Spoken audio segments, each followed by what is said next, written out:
3 juillet prochain se déroulera au tribunal judiciaire d'Épinal rien de moins que le procès de l'Union européenne et plus encore des traites qui promeuvent l'idéologie à l'origine de son institution. Et pour cela, je vous appelle immédiatement à soutenir la personne dont nous allons parler dans quelques secondes, ainsi qu'un second, accusé du même chef d'accusation, mais ne s'étant pas exposé médiatiquement du fait de ses contraintes professionnelles. Cela en cliquant sur le lien en description, afin d'y verser votre bol, même symbolique, afin de pouvoir régler les honoraires de l'avocat qui assurera leur défense. N'oubliez jamais que les petits ruisseaux sont à la source des grands fleuves. Frédéric est un habitant du département des Vosges.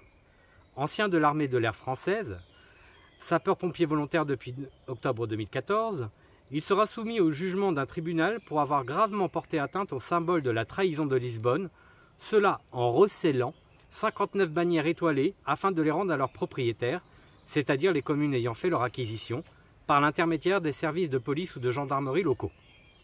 3 autres ayant été renvoyés directement à l'Élysée sous enveloppe avec un courrier explicatif. Ces emblèmes de l'Union européenne ont en effet été décrochés par des équipes militantes des Vosges, de Haute-Marne, de Haute-Saône et de Meurthe-et-Moselle, afin que seul le drapeau tricolore reste apparent. Frédéric n'a évidemment rien d'un délinquant ou d'un criminel. Son acte relève davantage du refus de l'abandon de plus en plus important de notre souveraineté et de notre indépendance nationale au profit des instances de l'UE par l'actuel locataire de l'Élysée et de ses plus récents prédécesseurs.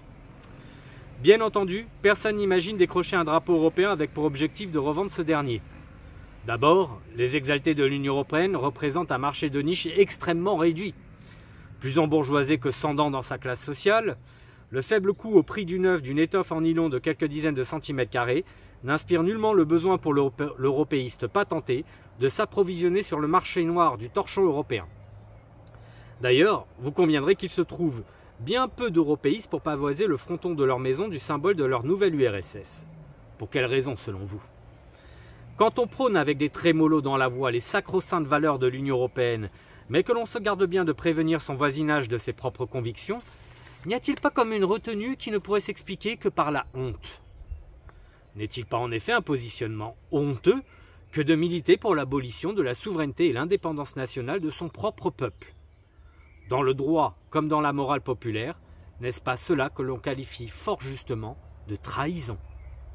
Oui, l'européiste est un traître honteux, qui préfère imposer son idéologie par l'entremise des grands médias et d'un législateur faisant fi du consentement populaire à la démolition de notre propre pays. Pour autant, jamais les européistes n'afficheront leurs opinions extrémistes en pavoisant la façade de leur maison d'un drapeau européen. Pourquoi se fâcher avec un voisinage, cultivant sans le dire, une douteuse préférence nationale, alors qu'il est bien plus simple et en apparence légal et démocratique que d'imposer à la collectivité publique d'assurer le financement du fanion européiste ainsi que son pavoisement sur les frontons des écoles et mairies. Ainsi, ce salaud de gueux qui avait voté contre les traités constitutionnels européens en 2005 et qui voterait bien volontiers en faveur de la démolition des institutions de Bruxelles si on le consultait par référendum à ce sujet, saura que son opinion n'a nullement le droit de citer, quand bien même elle est majoritaire. Les opinions particulières, minoritaires et profondément hostiles à la souveraineté nationale des européistes doivent être légalisées par les artifices de la loi et martelées sur le champ politico-médiatique. Toute opposition à l'Union européenne, quand bien même majoritaire, se devra d'être qualifiée de complotiste, démagogique, voire d'extrême droite, afin que l'effet salissant soit total.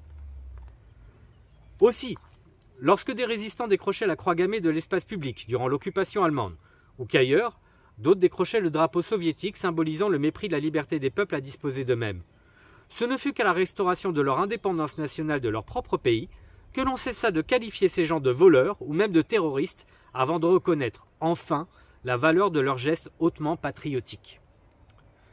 Si l'on tient à se donner une idée de ce qui peut être fait ou non s'agissant du respect du drapeau national, on apprendra que le 27 juillet 2005, le Conseil d'État édictait que le principe de neutralité des services publics s'oppose à ce que soient apposés sur les édifices publics des signes symbolisant la revendication d'opinions politiques, religieuses ou philosophiques particulières.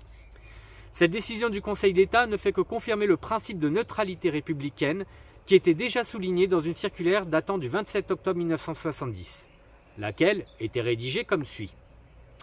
Les exhibitions sur la voie publique d'insignes ou d'emblèmes associés aux couleurs nationales sont d'une manière générale de nature à compromettre la sûreté et la tranquillité publique. Elles peuvent donc être interdites et que l'éventualité de l'exhibition ou l'utilisation sur la voie publique de l'emblème national associé à des emblèmes ou un signe présentant un caractère politique ou religieux, soit lors de cortèges, défilés et rassemblements, soit lors de quêtes dans des conditions de nature entraînées de la part d'une catégorie de citoyens des réactions créatrices de troubles à l'ordre public, doit conduire les maires à refuser d'autoriser ou à interdire la quête ou manifestation envisagée. Par ailleurs, la France n'a nullement reconnu l'emblème européen, que ce soit dans notre Constitution, pas plus que dans le traité de Lisbonne, puisque la déclaration 52 annexée à l'acte final du traité de Lisbonne portant reconnaissance des symboles de l'UE, le drapeau européen, la journée du 9 mai, l'euro et l'hymne européen, n'a pas été ratifiée par la France dans la dernière version en vigueur du traité de Lisbonne. Aussi, actons que les macronistes n'ignorent nullement la volonté générale du peuple français quant à se désincarcérer des institutions de l'UE. Ainsi, le 20 janvier 2018, Emmanuel Macron révélait à la BBC qu'en cas de vote pour ou contre la sortie de l'Union européenne, la France aurait probablement, dans un contexte similaire, voté pour la sortie, comme l'a fait la Grande-Bretagne en juin 2016. Est-ce qu'Emmanuel Macron a tiré la conclusion démocratique qui s'imposait, à savoir consulter le peuple par référendum sur la sortie de l'Union européenne et de l'euro? Non. Depuis que les banquiers et journalistes ont catapulté président de la République, ils ne cessent de vouloir défaire les reliquats de notre indépendance nationale pour les confier tour à tour à Bruxelles, Berlin ou Washington. Depuis l'ère Giscard d'Estaing, que ce soit dans la haute fonction publique, le gouvernement ou le Parlement, la France est gouvernée par des traîtres, de véritables collabos qui, avec une hargne incommensurable, défendent par la politique des petits pas la souveraineté de la nation sur l'autel de l'UE et l'OTAN. Les élites intellectuelles et politiques, favorables à la cause du peuple et à sa souveraineté, sont au mieux diffamées par l'ensemble du microcosme médiatique français, au pire littéralement censurées. On nous impose le fanion européen jusque sur les frontons des écoles, non sans y adjoindre une violente propagande européiste distillée par des enseignants eux-mêmes au cours des 2 premières phases du parcours de citoyenneté à des gamins qui n'ont nullement l'âge de produire un raisonnement critique sur les atteintes à leur souveraineté. Aussi, rien d'étonnant à ce que des traîtres, se prétendant députés de la nation, soient parvenus à faire voter en première lecture une proposition de loi visant à rendre obligatoire le pavoisement du drapeau européen sur les frontons des mairies. Ces gens-là méprisent la démocratie et plus encore la souveraineté de la nation. Dans la République des copains, il ne sera jamais question de consulter le peuple ou du moins de se soumettre à sa volonté générale. Lorsqu'il s'agit de nous imposer le symbole de leur idéologie, aussi extrémiste que minoritaire, les européistes que l'on retrouve bien sûr chez les caniches de la Macronie, mais aussi chez EELV, LR, Centre Modem ou OPS, pactisent bien volontiers contre le droit à l'autodétermination du peuple français. La résistance, pour nous, doit en conséquence s'articuler sur un vaste plan de reconquête nationale.